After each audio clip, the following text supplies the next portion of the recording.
Welcome to Module 2. This is Tuesday. Again, I'm Jason Will, joined by Blake Ray. Thanks for joining us, Blake. All right, so Tuesday, pop quiz, Blake Ray. How should you start your day? Checking the hot sheet. Why would we check the hot sheet? I mean, we checked it yesterday. Because it changes every day. Oh, it does. Okay, Yeah. All right, that makes sense. So maybe there's a new active, a new pending, a new sold. We need to keep up with that. Absolutely. And this is like a power habit. We just come in, we know exactly what we're doing, how we're going to start our day. Boom, boom, boom. It should replace brushing your teeth. I don't know about that, but yeah. A little bit. Okay. What's the next thing you need to do? Start your follow-ups. Yeah.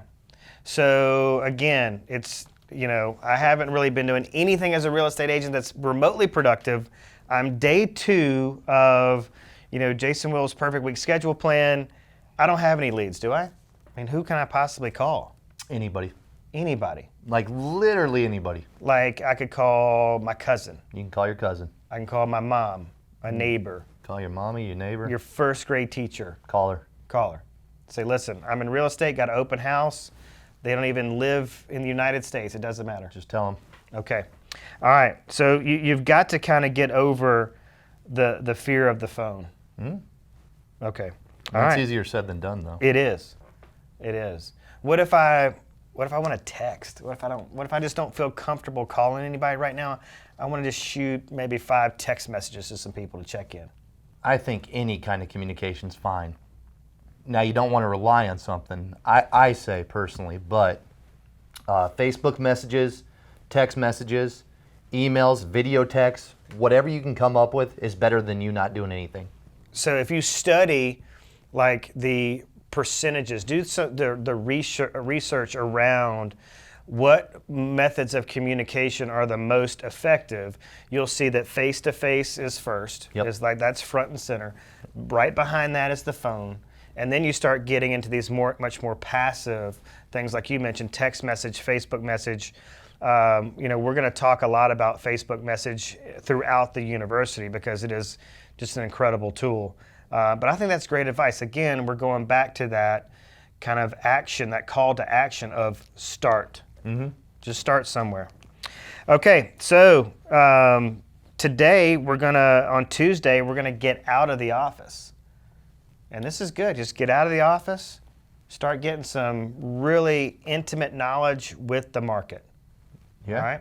So what I think these agents should do, and hopefully you agree, is preview the active listing. So let's say they're doing their open house in a subdivision. Okay. There's 3 other homes that are for sale in the subdivision. I think they need to not only have an intimate knowledge about the home they're holding open, but they need to go preview the other homes. Why would that be important, do you think? You're going to be able to compare apples to apples.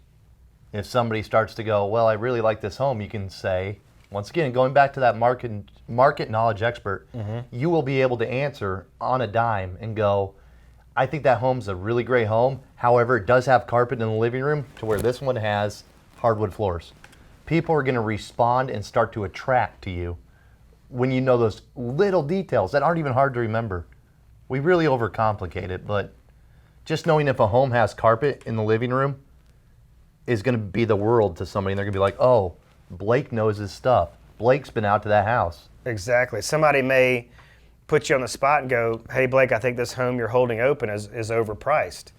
And you could say, well, I appreciate your opinion, but where are you coming from with that? And they could say, well, we were just at 123 Main Street, same square footage, same bedroom, same subdivision, and it's 50,000 less. And you may be standing in a home that has a totally updated kitchen. Right, and you're going to be able to fire that off and go, it's got Formica.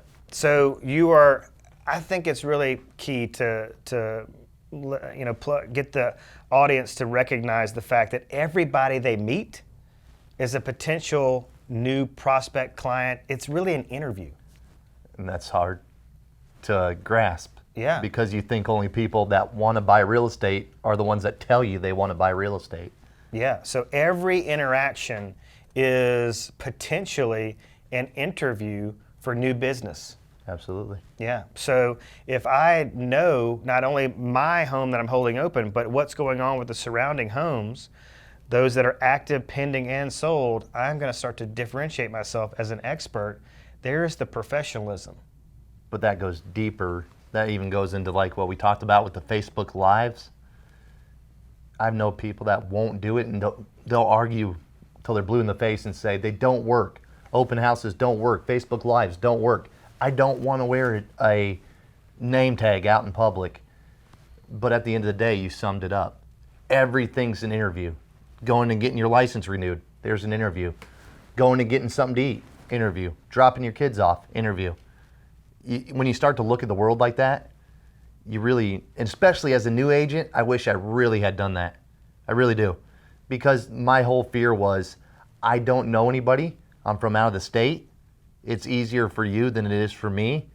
I wasn't from here. And I convinced myself that. Yeah, that's a good point. All right, so I think we can add a little bit extra to this activity by using the social media channels out there that are just so prominent in terms of building top of mind awareness. But you're going out to preview these homes. You're doing an activity that is different from the norm. It's an above average activity. So I think you ought to document the fact, like it could be a selfie just by the subdivision entrance and a caption that says, hey, I'm out previewing homes in preparation for my open house this week at 123 Main Street. And people will, and eventually it's a compound effect, right? So every Tuesday, we're out previewing homes. Here comes the selfie, and week after week, Tuesday after Tuesday, they're like, man, this Blake Ray, every Tuesday he is out there pounding the pavement. Doing a lot of stuff. Yeah, he's just out there. I think this is somebody I might want to work with. And I did, and that was just off open house videos. I mean, when I first started, I had a lot of people coming up to me going, you just have so much business, and I would wait until they left the room, and I would laugh hysterically going like, I haven't closed anything yet. Right. What do these people really think I'm doing? I'm doing an open house for another agent. But it didn't dawn, and now I see like consistency beats pedigree, which is a term I use for somebody that grew up in the area, went to church in the area, daddy ran the bank. Consistency beats that. Let's say that again, like loud and clear into the camera. Consistency beats pedigree every time. Didn't you hear me say that first, though, just to clarify that? Yeah, I heard you say that. You told me that like 5 minutes before we came on. You said, hey, I'm going to give you this great line. Use it. Okay. Yeah, I appreciate that. Well, I think, too, that everybody out there knows a real estate agent or somebody that wants to get into real estate or somebody that tried real estate and failed. There is a perception out there that most real estate agents, or I should say a fear rather, that I'm not going to refer my friends and family to Blake Ray because Blake Ray is probably not going to be in the business 6 months from now. Right. So I'm not going to take that risk. So part of what we're doing here is we're using social media as a way to connect with your sphere of influence and show them, hey, I'm committed. I'm a hustler. I'm going to be here in 6 months. You should refer your friends and family to me because I'm going to work for them just like this. You're building your credibility in the marketplace. And your accountability. See, I do it with the gym. So every day I go to CrossFit, I immediately make that post. Yeah, if I don't go one day, no one's going to call me up and go, hey, Blake, I saw you. But my biggest fear and one of my biggest things is that people will consider me a fraud or a phony or whatever, have that leverage to use against me. So I'm going to put it out there almost as my own accountability with everyone that I follow on Facebook. And that's just a smaller level. I mean, obviously, we're talking about a much bigger picture here. No, I would totally agree. Facebook is one of the biggest accountability tools that we can use. And it's just, people will say, hey, I see you're in the gym every morning. Right. Just like they'll say, hey, I see you there on Tuesdays out there previewing those homes. That's you that's should pretty come sharp. see mine. Yeah. Or I know somebody that's looking in that It's area. going to start a conversation. And conversations equal what? They equal money. Yeah. Yeah, Okay. and they're awkward to start. They are. I do understand that. I do get where people are like, yeah, that's easier for you. You're sociable. But if you come up with a little bit of just a little way to open up the door, somebody's going to come up to you and go, hey, you're killing it. And then that's a conversation starter right there. Right. The market's hot. Who do you know? Exactly. I got this house on that street. Did you like that house, Jason? Hey, you know what? You should really come out and take a look at it. Instead of just going up to a random cashier at the bank and going, do you know anybody that wants to buy real estate? They're seeking you, and that's easier to start.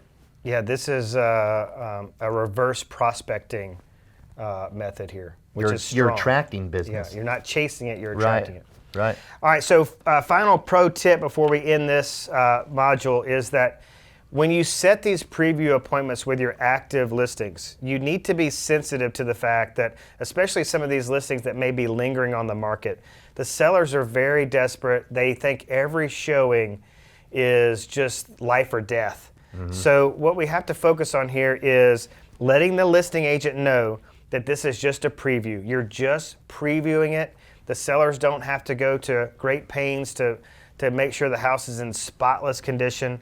And then as soon as you get back to the office or back in front of your laptop, I want you to send really solid feedback to the listing agent. Really give them some details on the pros and cons so that they can use, and they'll start valuing your opinion. They will start appreciating the fact that you gave them that feedback. It's very valuable to their seller. It makes them look good. What you're going to find that about 20% of the agents out there are listing 80% of the properties. So you're going to be in contact with these same folks over and over and over, and you want that preview appointment because it's so valuable to your individual business. Anything else to add? You got to think past the tree. You got to think into the forest. Like, you can't just think so short-sighted that I'm not going to get feedback. That could come back and affect you in negotiations on $1 million house. How's that? Like, that's a lot of money. So next time you think about not giving feedback, that agent might be so ticked at you and just not even be able to stand you because you never give them feedback.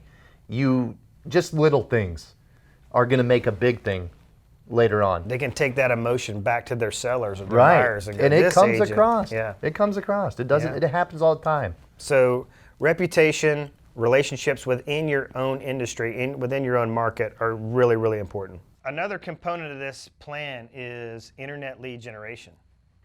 So Tuesday, after your lead follow-up, what I would recommend doing is utilizing classified sites and Facebook Marketplace.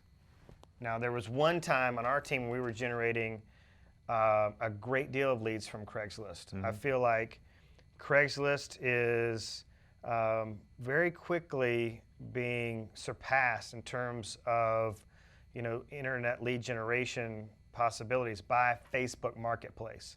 But it's still very, very viable. So obviously this is going to work best if they have an IDX website. So a way to capture leads through the website. But when you're starting out, a good IDX website could run $500 or $1,000 a month. Right. So they can afford that. But Craigslist is a free site. Facebook is free. And if you put the call to action there, call or text Blake Ray at this number, you will generate some leads. So I want you to advertise. Craigslist also has a really nice open house advertisement feature. So I want them to advertise the open house. Every 48 hours you can renew your Craigslist ad. So we're going to talk about that in coming days here in this plan, to remember to go back into Craigslist, log in, renew. But I would also highly recommend posting the home on Facebook Marketplace. How are you going to convince the average agent to not use anything other than Facebook, though? What's your pitch about Craigslist? Well, my argument that I make is for the agent, and of course they could be watching this video 10 years from now, and Craigslist could be obsolete. But I think the rule of thumb to keep this evergreen is that agents need to be going where the eyeballs are. Now, right now, I think you're right. All eyeballs are on Facebook and everything related to Facebook. There could be an Instagram marketplace for too long. But Craigslist is still viable. If I know agents that are working Craigslist properly, they can generate anywhere from 20 to 30 leads a month. So, is that the reach of Craigslist, or is it just the lack of people who kind of think Craigslist is just for old Chevy Novas to be sold in creepers, right? Yeah. Yeah, getting there. Yeah, I was getting there, but Yeah. I was going to start with something a little softer and be like car parts Yeah. and baked goods. Well, the other thing that I think you do bring up a good point, because I think, and I want agents to understand that they're going to have to tailor this week to meet their needs. So if they are experiencing, they kind of have that always be testing mantra. So if they are testing Craigslist and they're testing Facebook Marketplace and they're getting a way higher return off Facebook Marketplace, they might be like, I'm gonna double down on Marketplace and ditch Craigslist. But at the time that this video is being produced, I feel like both are viable and both have a strong lead generation component. Now, if you're going to be working with a for sale by owner, you need to get written permission from that sale by owner Absolutely. to market their property. So you need to have something in an email, but go out and get your own photos, post something very basic in Marketplace. Make sure you note the day and time of the open house, and you will start getting responses from this. Questions will start coming in. As the questions come in, typically the question they're going to ask, because Facebook has those kind of preset questions, they're going to say, is this still available? Right. And then you need to go, yes, it is. Would you like to schedule an appointment? It's kind of like somebody asking you in the supermarket, we got your name tag on it, how's the market? Right. If you say, oh, it's just fine. Yeah, it's okay. Yeah, then you But if you fire, it's great, who do you know that wants to buy? yeah. It's a call to action. Yeah, why do you ask? All right, Yeah. and we're going to go deep into scripts, very deep into scripts in this university, because it's really, really important. Absolutely. All right, stay tuned for Wednesday.